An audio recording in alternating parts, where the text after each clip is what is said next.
Hello, my dear students. I am C.S. Shweta, and today we are starting with another very important chapter in Social Security legislation of SBIL Part B, that is Employees Provident Fund Miscellaneous Provisions Act 1952. Right?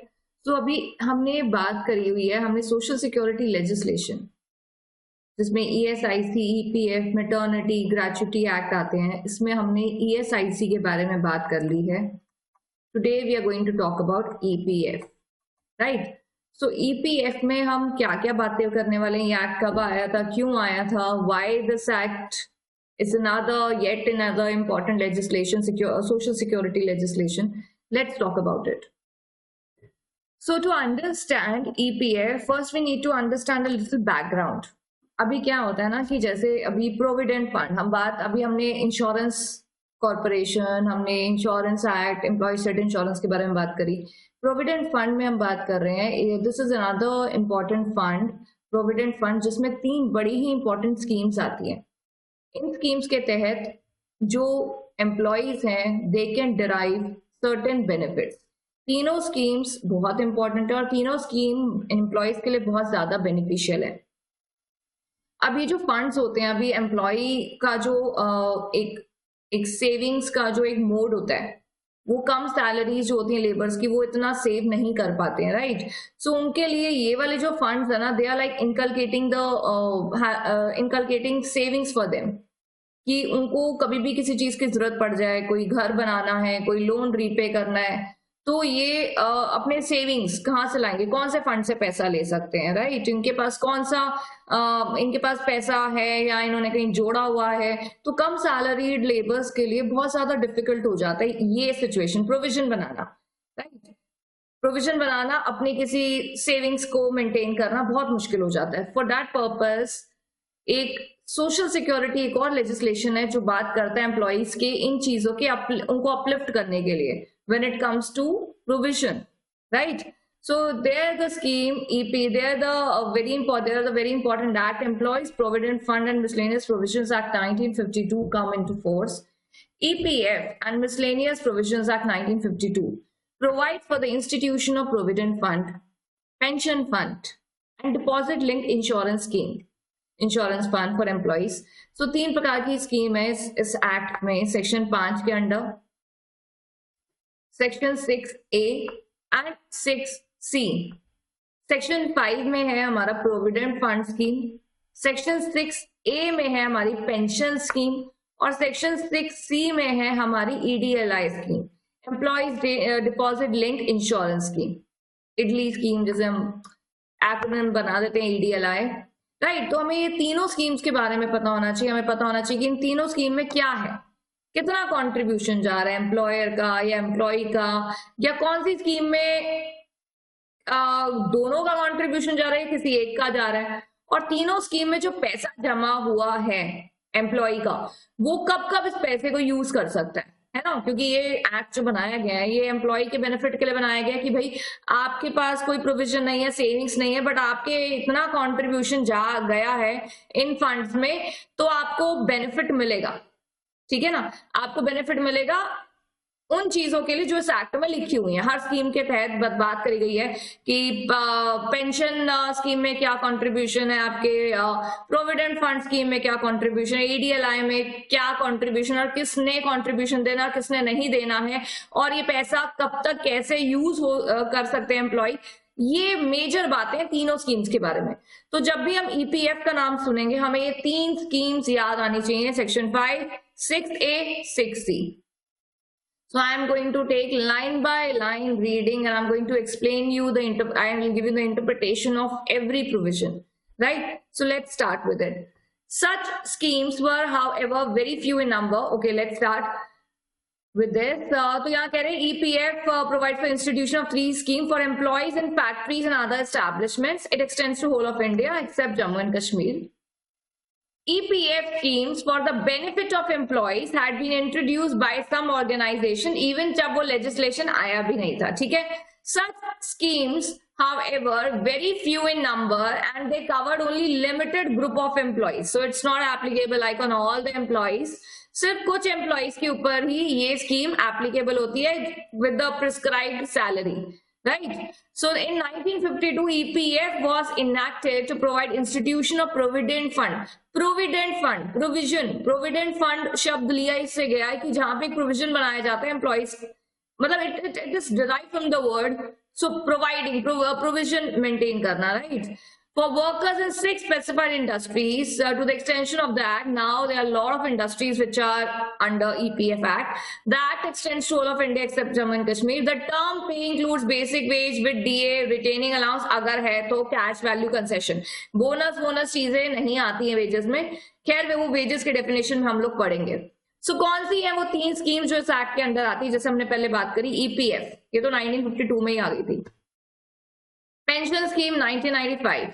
EDLI scheme 1976. This is your section number 5. This is your section number 6A and this is your section number 6C. So अभी क्या है ना, जब भी कोई exam में question आता है तो इन 3 स्कीम्स के रिस्पेक्ट में कोई क्वेश्चन आता है तो ये ब्रॉड सेक्शंस हमको याद रखने हैं कि प्रोविडेंट फंड का सेक्शन 5 है, आपके पेंशन स्कीम का 6A एंड EDLI स्कीम का 6C. तीनों स्कीम सोशल सिक्योरिटी बेनिफिट देती है वर्कर को और उनके डिपेंडेंट्स को. वर्कर की डेफिनेशन में कौन है, डिपेंडेंट्स में कौन है, वेजेस की सैलरी क्या है, एस्टैब्लिशमेंट किन किन पे ये एक्ट लगता है, वो सब हम बातें करेंगे one by one. According to section 1 subsection 3 there are provisions with respect to applicability where subject to section 16. तो सेक्शन 16 भी हम बात करेंगे आगे क्या बोलता है सेक्शन 16. सेक्शन 16 बेसिकली बात करता है जिसपे ये एप्लीकेबल नहीं होता है. कौन से ऐसे एस्टैब्लिशमेंट है जिन पे ये एक्ट एप्लीकेबल नहीं होता है. तो पहले तो हम बात करते हैं एप्लीकेबिलिटी की. It is applicable to every establishment which is a factory, excuse me, it is applicable to every establishment जो एक फैक्ट्री है जो उन चीजों में एंगेज करती है in the industry specified in schedule 1 and in which 20 और मोर पीपल आर एम्प्लॉयड. तो इस एक्ट के शेड्यूल 1 में एक लिस्ट दी गई है इंडस्ट्रीज की. आप माने ना माने वो आप जब लिस्ट चेक करेंगे आप देखेंगे कुछ भी नहीं बचा हुआ. Almost all the class of industries are covered under schedule 1. तो कहने का मतलब जो भी एस्टैब्लिशमेंट ऐसी कोई भी एस्टैब्लिशमेंट जो एक फैक्ट्री है वो कोई भी ऐसा काम कर रही है which is engaged in industry जो शेड्यूल 1 में दिया गया है उन पे ये एक्ट लगेगा. ठीक है ना. तो ये तो फैक्चुअल बात है, इसमें क्या मतलब लॉजिकल चीज है. तो अगर आपकी फैक्ट्री है और आप एक ऐसी इंडस्ट्री का काम कर रहे हैं जो शेड्यूल 1 की लिस्ट में दिया गया है, तो अगर आपको चेक करना है कि आप पे EPF एक्ट लग रहा है या नहीं लग रहा है, उसके लिए 2 चीजें देखिए. 2 क्या, मैं तो कह रही हूँ 3 चीजें देखनी पड़ेंगी. पहला कि आप सबसे पहले तो आपकी जो एस्टैब्लिशमेंट है उसका जो वर्क है जिस इंडस्ट्री को बिलोंग करता है वो शेड्यूल 1 ऑफ दिस एक्ट में आनी चाहिए. अगर आती है वेरी गुड. दूसरा चीज आपको चेक करना है कि वहां पे 20 और more persons are employed. How many? 20 और मोर पर्सन्स आर एम्प्लॉयड. चलो ये भी चेक कर लिया. और तीसरा मैं ये भी बोलती हूँ कि आपको एम्प्लॉय चेक की एलिजिबिलिटी चेक करनी पड़ती है क्योंकि ये सारे एम्प्लॉइज को ये स्कीम का बेनिफिट नहीं मिलता है. ठीक है. सो एम्प्लॉय वाली बात आगे आएगी, लेकिन पहले एज अ एम्प्लॉयर आपको चेक करना है कि आपका एस्टैब्लिशमेंट उस इंडस्ट्री में एंगेज होना चाहिए जो इसी एक्ट के शेड्यूल 1 में दिया गया है एंड 20 और more people are working in your organization, right. To any other establishment employing 20 or more person of class of establishment which the central government notify. तो ऐसी एस्टैब्लिशमेंट बेशक इस इंडस्ट्री को नहीं भी बिलोंग करते, सेंट्रल गवर्नमेंट ने लेकिन नोटिफाई करा है तो उसके ऊपर भी एक्ट लगेगा, प्रोवाइडेड सेंट्रल गवर्नमेंट ना इनको समय देगी. मतलब ऐसा नहीं कि अगर मेरी एस्टैब्लिशमेंट में कम लोग काम करते हैं तब भी मेरे ऊपर ये एक्ट लगवा रहे हैं सेंट्रल गवर्नमेंट तो मुझे 2 महीने का नोटिस तो दिया जाएगा, right. Yes, provided that the central government may, after giving not less than 2 months notice, right, of their intention to do so. Notification में भी आपको 2 महीने का नोटिस दिया जाएगा, उसके बाद आपके ऊपर ये एक्ट लगेगा. The central government can extend the provision of this act to any establishment, including cooperative society. वैसे जिसके ऊपर ये एक्ट नहीं लगता है, लेकिन गवर्नमेंट, सेंट्रल गवर्नमेंट चाहे तो कर सकते हैं. Are not applicable by notification when the employer and the majority of employees in relation to any establishment have agreed that the provision should be made applicable. अभी कोई establishment है उसके ऊपर ये एक्ट अप्लाई नहीं हो रहा act apply, maybe due to because number of people are less working, or maybe because they are not involve in the industry which is specified in schedule 1, right? But the employer and the employee, they with the mutual consent they decide कि हमें भी इस act में scheme में benefit लेना है। मतलब employer कह रहा है मुझे अपने एम्प्लॉइज को स्कीम में बेनिफिट देना है, और एम्प्लॉइज का भी कंसेंट है, ठीक है ना। तो वो कमिश्नर से परमिशन लेकर under this act the person authorise, उनसे परमिशन लेकर अपने ऊपर मतलब ये एक्ट पे रजिस्टर अपने आप को करा सकते हैं। However, before notification is made, parties can opt out such an agreement once an establishment falls within the purview of this act। एक बार आपके ऊपर ये एक्ट लग जाएगा फिर ये हट नहीं सकता, बेशक आपके number of people fall below 20। देखो यहाँ लिखा है, ठीक है ना। Where an establishment to which this act applied was divided among the partners, that would continue to apply to the part of each ex-partner even if the number of employed person is less than 20। अभी क्या है, कोई establishment ऐसा भी कर सकती है, ये मेरा एक पार्टनर है, हम भी पार्टनर है, यहाँ पे 8 वर्कर काम कर रहे हैं, मेरे अंडर 8 वर्कर काम कर रहे हैं, और तीसरा हमारा पार्टनर है, उसके अंडर भी 8 वर्कर काम कर रहे हैं, ठीक है। तो अपनी ऑब्लिगेशन से बचने के लिए कि हमें अपने एम्प्लॉय को बेनिफिट ना देना पड़े, इन्होंने डिवाइड कर लिया, एक ही काम को डिवाइड कर लिया और उसके अंडर 20 से कम लोग दिखा दिए, सो दैट ऑब्लिगेशन ना बने ईपीएफ एक्ट के अंडर। तो लॉ भी आपको ये नहीं करने देगा, लॉ कहेगा अगर आपने ऐसा अपना कोई इंडस्ट्री को डिवाइड करके even if the number of people are less than 20 still the act would be applied, right. Where as a result of real and bona fide partition among the owners, an establishment was disrupted and separate and distinct establishment come into existence. Allottees with no regular employee cannot be saddled with the liability to pay minimum administrative charges. For compliance of the act and a scheme for establishment, there should be an employer. One or more employees are required to be in existence at least. Where there is not even one employee, तो ये act नहीं लग सकता, ठीक है। तो अगर आपने डिवाइड कर दिया अपनी एस्टैब्लिशमेंट को, तो कम से कम एम्प्लॉयर एम्प्लॉय का रिलेशनशिप में कम से कम एक एम्प्लॉयर और 2-3 एम्प्लॉयज तो होने चाहिए, तभी ये एक्ट कंटिन्यू रहेगा पूरे इंडस्ट्री पे, right. The constitutional validity of this act was challenged on the ground of discrimination and excessive delegation. It was held that the law lays down a rule which is applicable to all factories similarly placed. It makes a reasonable classification without making any discrimination between factories or same class of group, like Delhi Cloth and General Mills versus RPF Commissioner। AIR 1961 का case है। तो यहाँ पे कह रहे हैं कि ऐसा नहीं है कि एक फैक्ट्रीज पे कुछ डिफरेंट क्लास ऑफ रूल्स लग रहे हैं, दूसरे फैक्ट्रीज पे कुछ और, सारे फैक्ट्रीज पे same set of rules apply होते हैं belonging to the same class of industry. The liability to contribute, अच्छा अभी क्या है ना, हमने ESIC में पढ़ा था कि एम्प्लॉयर का कंट्रीब्यूशन भी जा रहा है, एम्प्लॉय का कंट्रीब्यूशन भी जा रहा है। यहाँ पे भी आप कुछ अभी ऐसा पढ़ने वाले हो। जो पहली स्कीम है ना हमारी प्रोविडेंट फंड स्कीम, जिसपे ये एक्ट है, provident fund scheme that is under section 5, उसमें भी आप ये चीज सुनोगे, एम्प्लॉयर का कंट्रीब्यूशन भी जा रहा है, एम्प्लॉय का कंट्रीब्यूशन भी जा रहा है। एंड ये जो पैसा है ये एम्प्लॉय को मिलेगा, ठीक है। कब मिलेगा, कैसे मिलेगा, कितना, किन किन चीजों के लिए वो इस पैसे को विड्रॉ कर सकता है, वो सारी बातें हम पढ़ेंगे। तो अभी क्या है ना, अभी एक इंसान है, समझ लो उसकी सैलरी का इतना पोर्शन कट के जा रहा है कंट्रीब्यूशन में। तो यहाँ पे आप सोचेंगे, बोलेंगे अरे वो इंसान खुद ही पैसे जोड़ ले, पर आप यहाँ पे देखो ना, अगर आप प्रोविडेंट फंड स्कीम की बात करो तो एम्प्लॉयर का भी कंट्रीब्यूशन जा रहा है, एम्प्लॉय का भी। तो एम्प्लॉयर भी अपनी लेबर के लिए कंट्रीब्यूशन दे रहा है ईपीएफ में, एम्प्लॉय तो दे ही रहा है। अदरवाइज अगर ये एक्ट नहीं होता, ये स्कीम नहीं होती, तो क्या कोई लेबर अपना कंट्रीब्यूशन काट के अलग से स्कीम, अलग से कोई सेविंग रखेंगे? एक तो वैसे ही आज की डेट में सर्वाइवल इज सो डिफिकल्ट, आमदनी अठनी खर्चा रुपया वाली सिचुएशन है। तो उस सिचुएशन में बहुत डिफिकल्ट हो जाता है to maintain any kind of big expense, right. So उन चीजों के लिए ये एक्ट बहुत ज्यादा काम आता है एम्प्लॉयज के लिए। Section 1 subsection 3 clause B empowers the central government to apply this act। जहां पे वो एस्टैब्लिशमेंट फैक्ट्री नहीं भी है तब भी सेंट्रल गवर्नमेंट अप्लाई करा सकती है। सेक्शन 16 में हम क्या बात कर रहे हैं, नॉन एप्लीकेबिलिटी। अभी मैंने आपको बताया सेक्शन 16 में we are going to talk about non applicability of act to certain establishment. तो किस किस के ऊपर ये एक्ट नहीं लगता है वो हम बात करेंगे।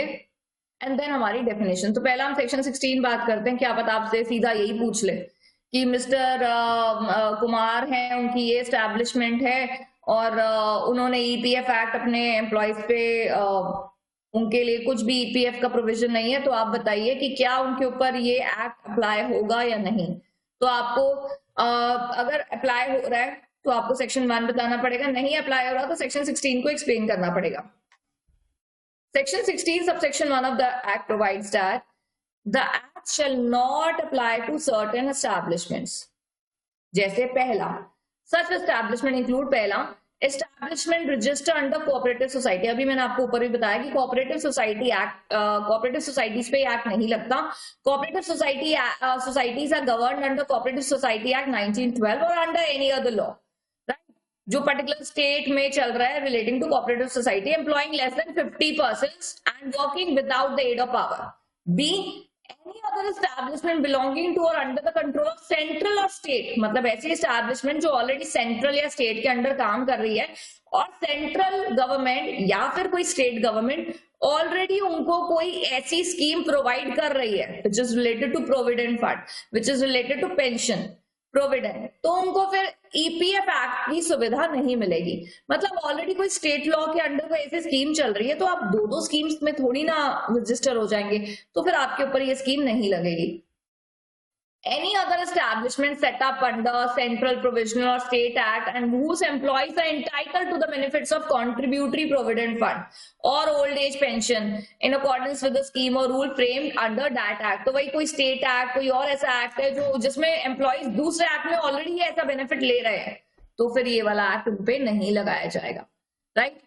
According to section 16 subsection 2, if the central government is of the opinion that having regard to the financial position of any establishment, it is necessary or expedient, it may by notification and subject to the condition exempt that class of establishment। तो यहाँ पहले since हम section 16 में बात कर रहे हैं कि किस किस के ऊपर ये एक्ट नहीं लगता। हमने बोला कोऑपरेटिव सोसाइटी पे नहीं लगता, हमने बोला कोई सेंट्रल स्टेट की कोई अंडरटेकिंग है और ऑलरेडी कोई स्कीम चल रही है तो नहीं लगता। तीसरा हमने बोला कोई सेंट्रल प्रोविजनल रूल्स ऐसे आए हैं जिसमें ऑलरेडी कोई कॉन्ट्रीब्यूटरी बेनिफिट ले रहा है एम्प्लॉय, तो उसको फिर ईपीएफ में वो एस्टैब्लिशमेंट के अंडर बेनिफिट नहीं मिलेगा। फिर हम 16 सबसेक्शन 2 में बात कर रहे हैं कि भाई अगर कोई एस्टैब्लिशमेंट की फाइनेंशियल पोजीशन इतनी खराब है कि वो सैलरी देते वही बहुत है, कंट्रीब्यूशन तो दूर की बात है, तो फिर it is of the opinion to the government, तो उन एस्टैब्लिशमेंट को एग्जेम्प्ट करा जा सकता है। The date of establishment of a factory is the date where the factory starts its manufacturing process. A change in the ownership does not shift the date of establishment. A mere change in the deed does not mean that a new business has come into existence. यहाँ पे भी आपको एक disclaimer दे रहे हैं, कभी क्या है ना, कोई अपने कंट्रीब्यूशन से बचने के लिए अपनी पार्टनरशिप का कॉन्स्टिट्यूशन चेंज कर दे, अपना जो मैन्युफैक्चरिंग प्रोसेस है वो चेंज कर दे, कहते हैं आप कुछ भी कर लीजिए, लेकिन जो डेट ऑफ एस्टैब्लिशमेंट है कि जिस डेट पे ये फैक्ट्री प्रोसेस में आई थी वो डेट होती है जिसमें मैन्युफैक्चरिंग प्रोसेस स्टार्ट होता है, तो वो किसी तरीके से भी चेंज नहीं हो सकती, ठीक है, तो चलाकी नहीं चलेगी आपकी। So let's talk about important definitions. पहला, एप्रोप्रिएट गवर्नमेंट। गवर्नमेंट में ना दो प्रकार आते हैं, सेंट्रल स्टेट, है ना, मैंने ESIC में भी आपको बताया था, मैंने आपको बताया था कि MRP ऑफ पोर्ट कर लीजिए, mines, railways, plantation, oil field, factories, port, इन एस्टैब्लिशमेंट्स का जो गवर्नमेंट होते हैं who make rules for them, that is central government, and any other establishment is state government। Plus basic wages की क्या definition है? Basic wages means all emoluments which are earned by employee. तो employee जो भी कमाते हैं अपने काम के बदले जो उनको मिलता है, that is the basic wage that is earned by an employee while on duty or on leave. Leave with wages भी तो होती हैं, तो जो लीव विद वेजेस प्लस जो वो अपनी ड्यूटी के समय अर्न करते हैं, that is wages. In either case, which are paid or payable in cash, but does not include what? Cash value अपनी फूड कंसेशन, कि भाई तुम्हें खाना नहीं दिया, ये उसका पैसा है, कोई फूड कंसेशन दिला रहे हैं, तो वो वेजेस का हिस्सा बिल्कुल नहीं है। कोई भी ऐसा डीए जो कैश पे करा गया as a cost of living, rise of cost of living, की अब महंगाई बढ़ गई है तो इतना बढ़ा दिया, तो वो भी एक डीए, वो भी एक प्रकार का डीए में आ जाता है, तो उसमें भी आपका बेसिक में नहीं आता वो। HRA, ओवर टाइम सबको थोड़ी ना मिलता है, बोनस, कमीशन या कोई भी ऐसा अलाउंस जो काम के रिलेशन में दिया हो, वो बेसिक वेज में नहीं आता। कोई दिवाली वाली गिफ्ट कोई प्रेजेंट दिया एम्प्लॉयर ने, तो वो भी आपके बेसिक वेज में नहीं आता। कंट्रीब्यूशन क्या होता है? कंट्रीब्यूशन वो होता है जो कंट्रीब्यूशन एज अ कंट्रीब्यूशन दिया जाता है स्कीम के अंडर। एम्प्लॉयर कौन होता है? एम्प्लॉयर बेसिकली, जब भी हम ये शब्द सुनते हैं ना एम्प्लॉयर, इसका मतलब होता है वो इंसान जो एम्प्लॉयमेंट प्रोवाइड करता है उस एस्टैब्लिशमेंट में, ठीक है ना। इनकी डेफिनेशन बहुत ज्यादा इसलिए जरूरी है क्योंकि जब कंट्रीब्यूशन पे करने की बात आती है या बेनिफिट देने की बात आती है एम्प्लॉय को, तो ये शब्द ही सबसे पहले ध्यान में आता है। एम्प्लॉयर कौन है ना। कोई इंसान बैकआउट भी कर सकता है, नहीं मैं तो एम्प्लॉयर नहीं हूं, मैं तो यहाँ पे सिर्फ मैनेज करता हूं। तो ये अच्छा भाई, एम्प्लॉयर कहां पर है? वो तो इंडिया से बाहर है ना। तो अभी कोई भी अपनी ऐसी लायबिलिटी से बचने के लिए एम्प्लॉयर की डेफिनेशन के साथ ऐसा कर सकते हैं। So let's see what is the definition in relation to an establishment. जो एक फैक्ट्री है, तो जो ओनर है, वैसे देखिए फैक्ट्रीज एक्ट में हमने पढ़ा हुआ है कि जो ओनर होता है ना, और वही मैनेज कर रहा है, सारे डिसीजन ले रहा है, तो वही ऑक्यूपायर माना जाता है, ठीक है ना। लेकिन अगर ओनर ने किसी इंसान को रखा है to take the decision of company और having the substantial control over the affairs of the factory, so that person is the occupier. तो ऑक्यूपायर, ओनर, फैक्ट्री के रिलेशन में ओनर का कोई एजेंट, ऑक्यूपायर का कोई एजेंट, अगर उनकी डेथ होगी तो उनका कोई लीगल रिप्रेजेंटेटिव भी एम्प्लॉयर की डेफिनेशन में आएगा। जहां पे एक इंसान को मैनेजर का नाम दिया गया as per the factories act, उसको मैनेजर के नाम से भी बुला सकते हो आप, तब भी वो एम्प्लॉयर की कैपेसिटी में रहेगा। एस्टैब्लिशमेंट, जिस भी इंसान के पास अथॉरिटी है to have the ultimate control over the affairs of the establishment, that person will be called as a employer. Employee कौन है जानना बहुत जरूरी है। वाई? बिकॉज जो एम्प्लॉय है ना, इसी को तो बेनिफिट मिलना है। तो अगर यही एक्ट की डेफिनेशन में अपने को सेटिस्फाई नहीं करेगा तो ईपीएफ एक्ट इसके ऊपर कैसे लगेगा? एम्प्लॉय मीन्स एनी पर्सन जो एम्प्लॉय करा गया for any kind of wages, and includes ऐसा एम्प्लॉय जो कॉन्ट्रैक्टर के थ्रू आया है, जो अप्रेंटाइज की तरह है, वो अप्रेंटाइज नहीं जो अप्रेंटाइज एक्ट के अंडर आया है, उसको एक्सक्लूड कर दिया गया। The definition is very wide in its scope and inclusive part of the definition makes it clear even if a person contractual basis पे आया, कॉन्ट्रैक्टर के थ्रू आया, कोई भी काम करने आया है एस्टैब्लिशमेंट में, तो वो एम्प्लॉय की डेफिनेशन में बिल्कुल आता है।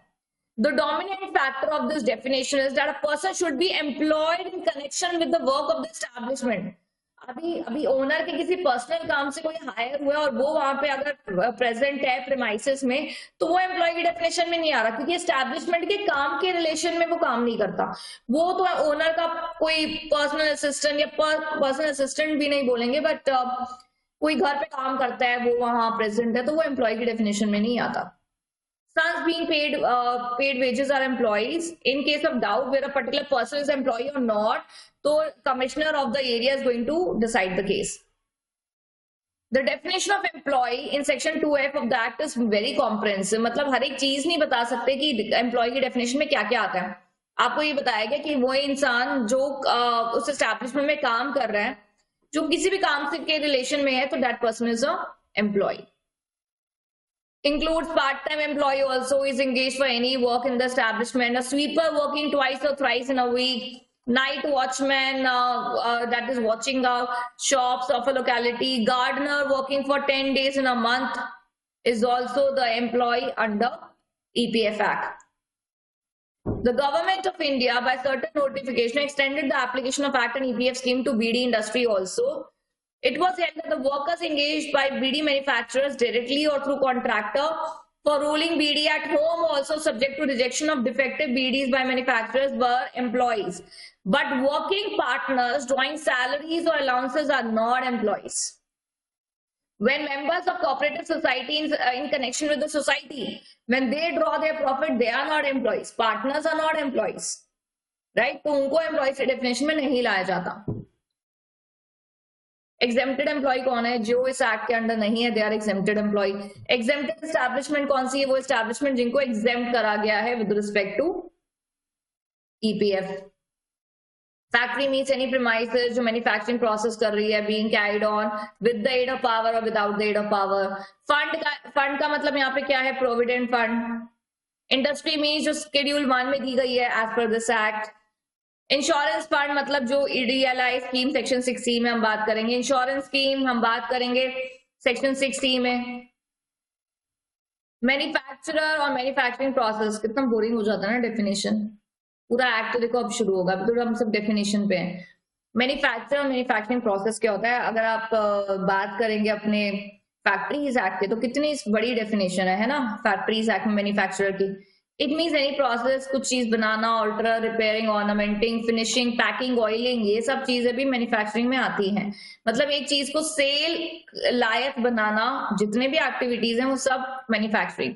Member means member of a fund. Occupier of a factory means who has the ultimate control over the affairs.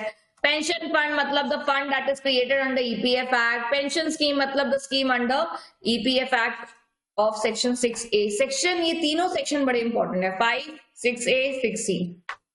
Superannuation क्या होता है?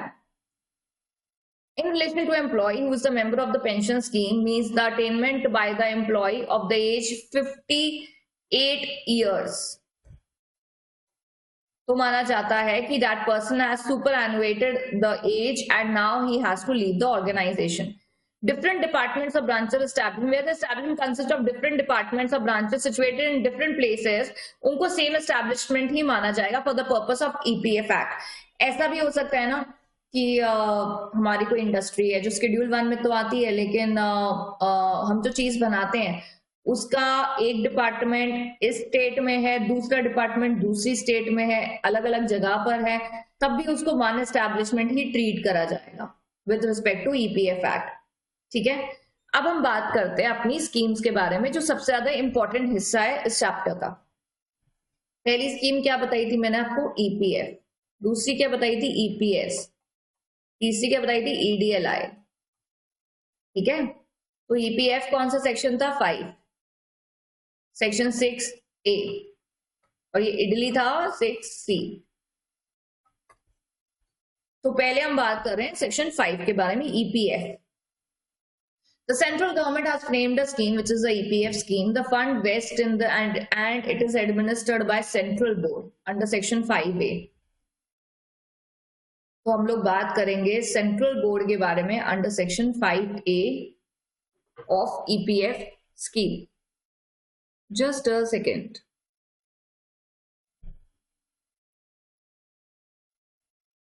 Just a second.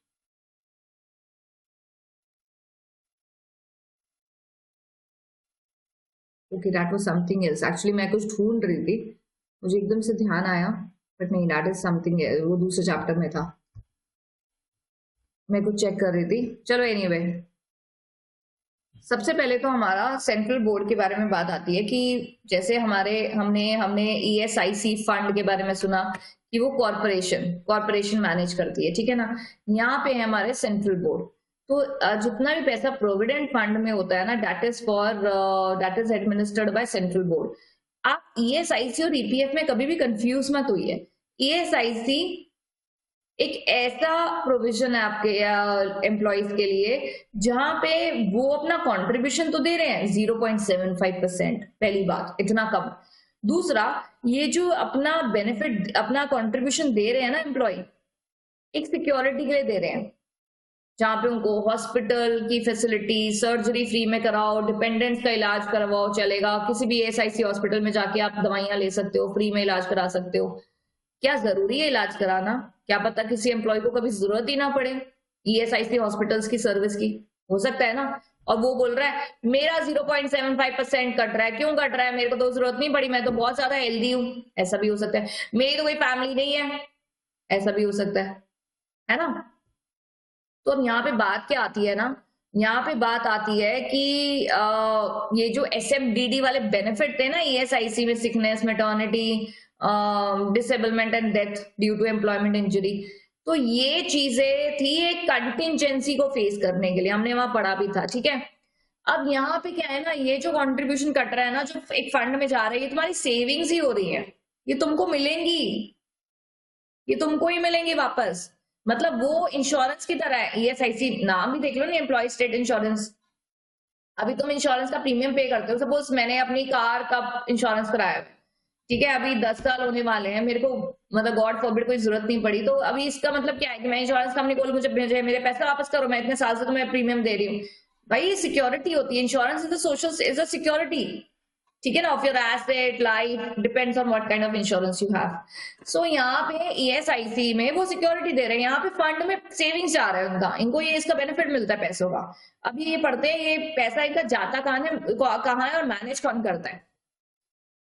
Board of trustee और सेंट्रल बोर्ड, सेक्शन 5A इसके बारे में बात करता है, provide for the administration of fund, the central government, नाम पता चल रहा है हमें, ईपीएफ।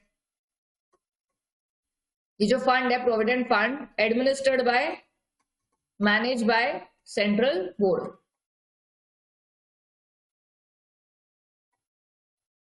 सेंट्रल बोर्ड किसने कॉन्स्टिट्यूट कर रहा है, किसने कॉन्स्टिट्यूट करा है, सेंट्रल गवर्नमेंट, ठीक है ना। अभी हैंड राइटिंग तो मेरी कोई खास इतनी अच्छी नहीं है, तो वो तो आपको खुद लिखना पड़ेगा, लेकिन I am telling you the central government in the official gazette constitute with the effect from the date as may be specified a board of trustees for the territories to which this act x tends.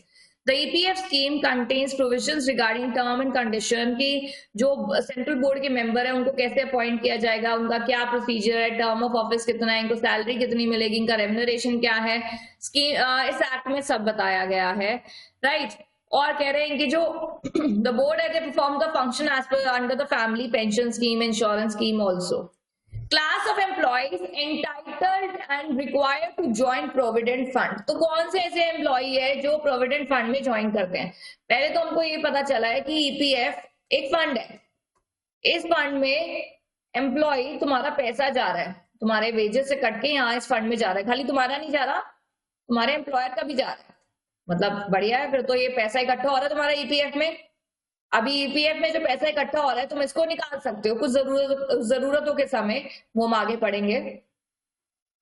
अब यहाँ पे बात हो रही है कि ये जो ईपीएफ अकाउंट है ये मैनेज कौन कर रहा है, सेंट्रल बोर्ड। सेंट्रल बोर्ड के ट्रस्टीज को कौन अपॉइंट कर रहा है, सेंट्रल गवर्नमेंट। एवरी एम्प्लॉयड और in connection with the work of a factory जिसके ऊपर ये एक्ट लग रहा है other than the excluded employee will become the member of EPF. The term excluded employee कौन कौन है, एक ऐसा employee having been a member of a fund जिसने अपना पूरा अमाउंट निकाल लिया है, तो अब वो एक्सक्लूडेड एम्प्लॉय है। एम्प्लॉय जिसका पे जो है उस पे at the time been otherwise entitled to become a member of fund exceeds 15,000 rupees per month. तो अभी यहाँ पे अभी एक सेकेंड जरा रुकेंगे।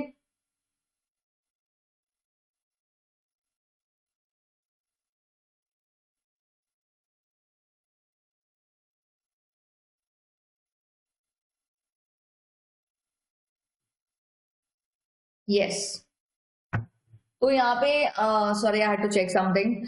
तो यहाँ पे आपको कह रहे हैं कि अगर एम्प्लॉय तुम्हारी 15,000 रुपीज सैलरी है, 15,000 से कम है तो तुम ईपीएफ का बेनिफिट ले सकते हो, लेकिन अगर तुम्हारी सैलरी 15,000 से ऊपर है तो सॉरी तुम्हें ईपीएफ का बेनिफिट नहीं मिलेगा।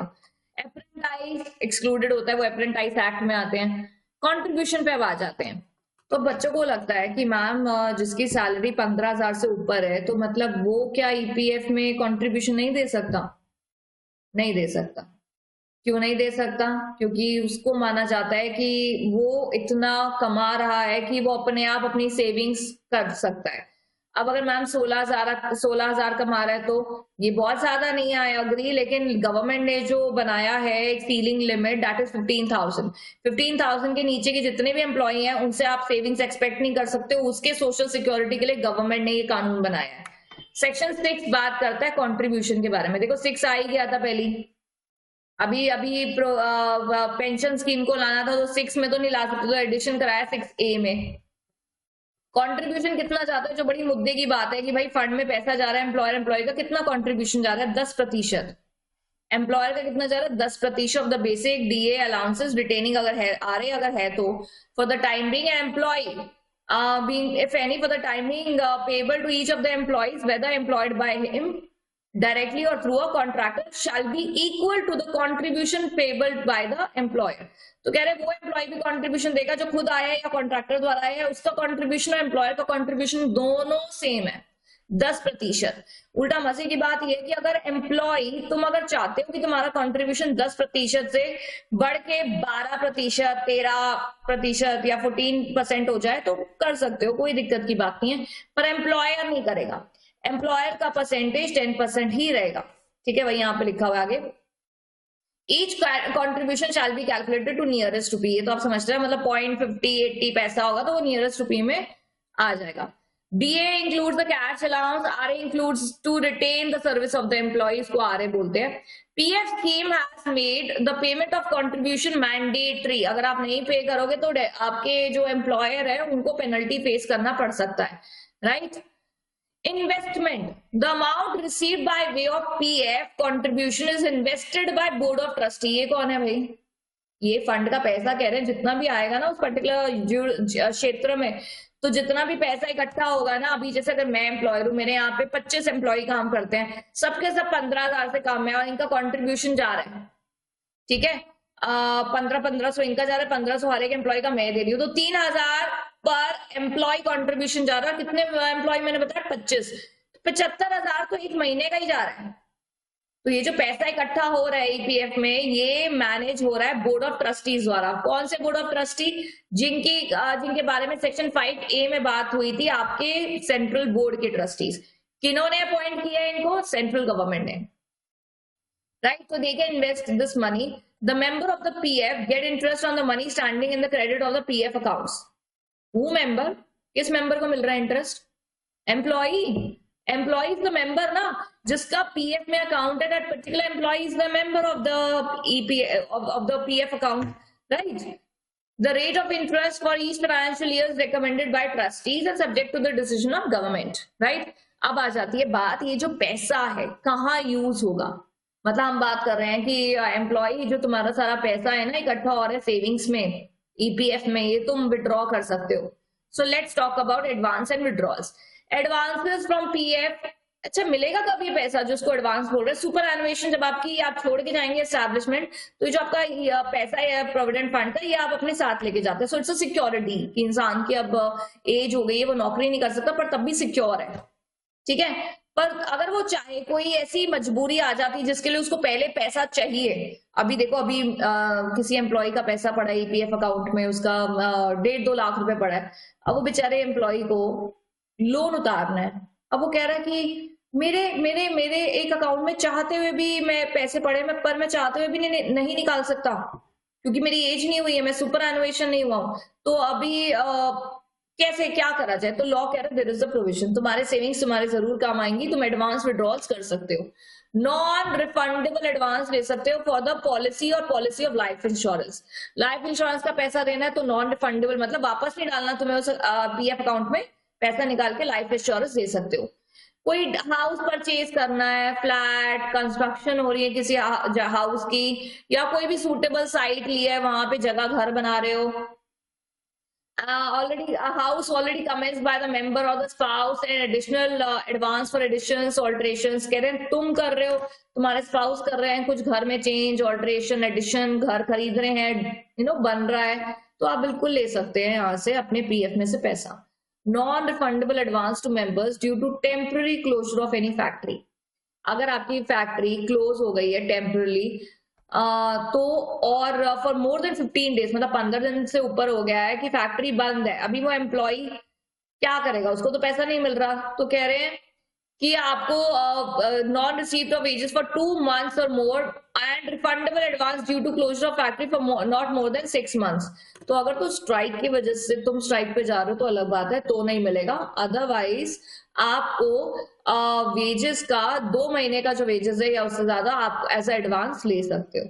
Non refundable in case of hospitalization, अगर 1 महीने से ज्यादा की हॉस्पिटलाइजेशन हो गई है, आप ईपीएफ से पैसा ले सकते हो। कोई सर्जिकल ऑपरेशन कराना ले सकते हो। TB, laparoscopy, paralysis, cancer, mental derangement और हार्ट एलिमेंट, ऐसी कोई बीमारी होती है, पैसा निकाल सकता है employ. Non refundable advance for the treatment of family member when it comes to major surgery या treatment of TB, leprosy, paralysis, cancer of family member also पैसा निकाल सकते हो. Non refundable advance for daughter sons marriage, sister brother की marriage, court term, matriculation of education of son or daughter. Non refundable advance for electricity चली गई है भैया, इतना बिल आ गया कि उसको दोबारा से रीगेन करना है, पैसा निकाल सकते हो. कोई नेचुरल कैलेमिटी हो गई है, घर टूट गया है, अर्थक्वेक आ गया, फ्लड आ गया, उसके लिए पैसा निकाल सकते हो. लोन चुकाना है वापस, लेकिन अब इतना लोन दे रहे हैं हम, तो उससे अच्छा हम उससे पैसा पे करते हैं अपने पीएफ अकाउंट से. फिजिकली हैंडीकैप मेंबर को अपना कोई इक्विपमेंट खरीदना है तो उसके लिए भी पैसा निकाल सकता है. Final withdrawal, full accumulation with interest are refunded in the event of death. Death में तो इंसान ऊपर चला गया, उसके लीगल रिप्रेजेंटेटिव को मिल जाएगा उसका ईपीएफ. परमानेंट डिसेबिलिटी, क्योंकि अब वो काम नहीं कर पाएगा तो अर्निंग कैपेसिटी उसकी खत्म हो गई है. सुपर एनुएशन, जैसे एज आ गई है, माइग्रेट कर रहा है from India for permanent settlement abroad. Supposedly उसकी कोई एम्प्लॉयमेंट अब्रॉड हो जाती है, अब वहां के एक्ट के हिसाब से जो होगा चलेगा वैसा चलेगा, तो यहाँ से वो अपना ईपीएफ का क्लियरेंस करा के पैसा विड्रॉ कर सकता है. वॉलेंट्री रिटायरमेंट, कोई कहे नहीं नहीं मुझे 58 ईयर्स तक नहीं रुकना, मैं तो अभी छोड़ के जा रहा हूँ, तो बस आप अगर वॉलंटरी रिटायरमेंट ले रहे हो तो फिर आप ईपीएफ विड्रॉ कर सकते हो. Certain discharges under industrial dispute act, तो उसके तहत भी आपका ईपीएफ आपको क्लियर कर दिया जाता है. In other cases with the permission of commissioner और एनी अदर सबऑर्डिनेट, मतलब अगर आप चाहें कमिश्नर की अप्रूवल से, a member is allowed to draw full amount when he ceases to be in employment, has not been employed in any establishment to which this act applies for a continuous period of at least 2 months. अभी एक employ जहां काम कर रहा था वहां EPF act लग रहा था, अब जहां दूसरी जगह काम कर रहा है वहां ईपीएफ एक्ट नहीं लग रहा, तो वो चाहे तो ईपीएफ का amount with the permission approval of the commissioner withdraw कर सकता है. अगली जो हमारी स्कीम है वो है एम्प्लॉइज पेंशन स्कीम. कौन सी स्कीम है? Employees pension scheme. कौन से सेक्शन के अंडर है? 6A. सेक्शन 5 में क्या थी? ईपीएफ. 6A में क्या है? Pension scheme. So this scheme has introduced a new pension scheme styled employees pension scheme in 1995 with effect from 16 November 1995 in place of family pension scheme 1971. So family pension scheme चलती आ रही थी 1971 से government द्वारा, but 1995 में employees pension scheme आ गया from 16 November. EPS is compulsory to all person जो member हैं इस स्कीम के, उन सबको कंपल्सरीली पेंशन स्कीम में आना पड़ेगा. It is also compulsory for members who have become the member of PF. अगर आप 16 नवंबर 95 के बाद ईपीएफ के मेंबर बने हैं तो कंपल्सरीली तुम्हें ईपीएस का मेंबर भी बनना पड़ेगा. अभी सबसे मजे की बात तो अभी ये आएगी, अभी आगे आएगी, जो पेंशन फंड, जो पेंशन स्कीम के जो पेंशन फंड के जो सब्सक्राइबर्स हैं who are not the member of family pension scheme have option to join the pension scheme. मतलब अभी देखो आप ईपीएफ के मेंबर हो, ठीक है, ईपीएफ के मेंबर हो, ईपीएस के मेंबर आप कब बनोगे? पेंशन स्कीम के. अगर आप ऑलरेडी फैमिली स्कीम के मेंबर चलते आ रहे हो तो ऑटोमेटिकली अगर आपकी इच्छा है तो आप पेंशन स्कीम में अपने आप को कन्वर्ट कर सकते हो. मिनिमम 10 इयर्स सर्विस चाहिए उसके लिए आपको पेंशन के लिए. ऐसा नहीं 2 दिन का 2 महीना काम करो और पेंशन स्कीम में आ गए. Normal superannuation pension is payable to the age of 58 years. जैसे आप 58 में छोड़ के जाओगे उसके बाद से आपको पेंशन मिलना शुरू हो जाएगा. अगर आप जितना पहले छोड़ते हो, अभी आप बोलो मैं 50 साल में रिटायरमेंट ले रहा हूँ, मैं 45 इयर्स में रिटायरमेंट ले रहा हूँ, तो आपका पेंशन ऑब्वियसली डिस्काउंटेड रेट पे हो जाएगा ना. अब गवर्नमेंट के ऐसा थोड़ी ना है कि तुमने पेंशन स्कीम में आए और 2 साल बाद छोड़ दी, तुमने वॉलंटरी रिटायरमेंट ले ली तो तुम्हें पेंशन मिलना शुरू हो जाएगी. Not like that. 10 साल की कॉन्ट्रीब्यूटरी सर्विस तो देनी है. Where pensionable service is less than 10 years, a member has an option to remain covered for the benefit till 58 years of age or claim return of contribution. अगर आपने 10 साल से कम job करी है, मे बी आप कोई डिसेबलमेंट के चक्कर में आप काम चाह के भी नहीं कर पा रहे हो, तो भी आपको फिर 58 ईयर्स तक रुकना पड़ेगा. The scheme for the monthly pension is in the following contingency. एक तो सुपर एनुएशन हो जाए तब मिलेगा, रिटायरमेंट में मिलेगा, टोटल डिसेबलमेंट हो गया, अब इंसान काम ही नहीं कर सकता, डेथ हो गई है ड्यूरिंग सर्विस तो पेंशन मिलती है लीगल रिप्रेजेंटेटिव्स को, death after retirement, permanent total disablement, children's pension, orphan pension के फॉर्म में पेंशन प्रोवाइड करी जाती है. आखिरी स्कीम है ईडीएलआई. अच्छा मजे की बात तो ईपीएस में क्या आई है, वो ये आई है कि स्कीम में कंट्रीब्यूशन देते हैं सिर्फ और सिर्फ एम्प्लॉय नहीं देता है, एम्प्लॉय कंट्रीब्यूशन नहीं देता। ईडीएलआई में भी जो हमारे एम्प्लॉय हैं वो कंट्रीब्यूशन नहीं देते हैं। दैट वाज अमेंडेड इन 1976 और एक नया सेक्शन आया था 6C was inserted empowering the central government to introduce a new scheme जो है EDLI। हालांकि इंश्योरेंस की बात होती है तो एम्प्लॉय स्टेट इंश्योरेंस एक्ट है, लेकिन ये एक और स्कीम है जो प्रोवाइड करती है insurance benefit to employees to certain class of establishment, जिनके ऊपर ये एक्ट लग रहा है उन एस्टैब्लिशमेंट के एम्प्लॉइज को। The central government ने बोला it came into force on 1st August 1976. Application to scheme EDLI scheme is applicable to all factories establishment जिनके ऊपर EPF एक्ट लग रहा है। All employees जो PF के मेंबर हैं in both the exempted and unexempted establishment are covered under आपके EDLI scheme contribution them right. So हमने जो बात करी कितना परसेंट दे रहे हैं, सिर्फ 1%। तो एम्प्लॉयर का कितना परसेंट जा रहा है, 1% of contribution to EDLI scheme, right. So EDLI scheme में employer is going to give 1% of total emoluments. Admin expenses employer ही कवर करता है सारे एक्सपेंसेस जो भी कॉन्ट्रीब्यूशन कर रहा है एम्प्लॉय और अपनी तरफ से। Nomination, the nomination made by member under EPF scheme वो सेम नॉमिनेशन ईपीएस में भी रहेगा, पेंशन स्कीम में भी रहेगा, इडली स्कीम में भी वही रहेगा। Payment of assurance benefit in case of death of a member and amount equal to the average balance in account of a deceased during preceding 12 महीने और period of membership whichever is less shall be paid to the person eligible. अभी यहाँ पे बोला जा रहा है कि कितना अभी ईडीएलआई स्कीम में एक पर्सन है, employ deposit linked insurance scheme में आता है, ठीक है। अब उसकी डेथ हो जाती है तो उसको जो अमाउंट पे करा जा रहा है उसके जो घर वाले हैं उसको पिछले 12 महीने का इक्विवेलेंट ड्यूरिंग प्रीसीडिंग पिछले 12 महीने का जो अमाउंट है उसका एवरेज पे किया जाता है as a benefit, as a compensation, ठीक है, as a insurance benefit. Exemption from the scheme, factories which have insurance scheme already covered for the employees, so उनके लिए EDLI benefit नहीं होता। Determination of money dues from employer and transfer of accounts, we'll speak in the next class in a very short video, one more video. In that class we're going to talk and complete further, right? So determination of money dues from employees we'll talk in the next class. Till then, please revise whatever we have done. We'll revise in the next class also about all the 3 schemes, right? Chali, I'll see you in the next class, everyone. Till then, share, like, and any doubt, please let me know. Thank you so much.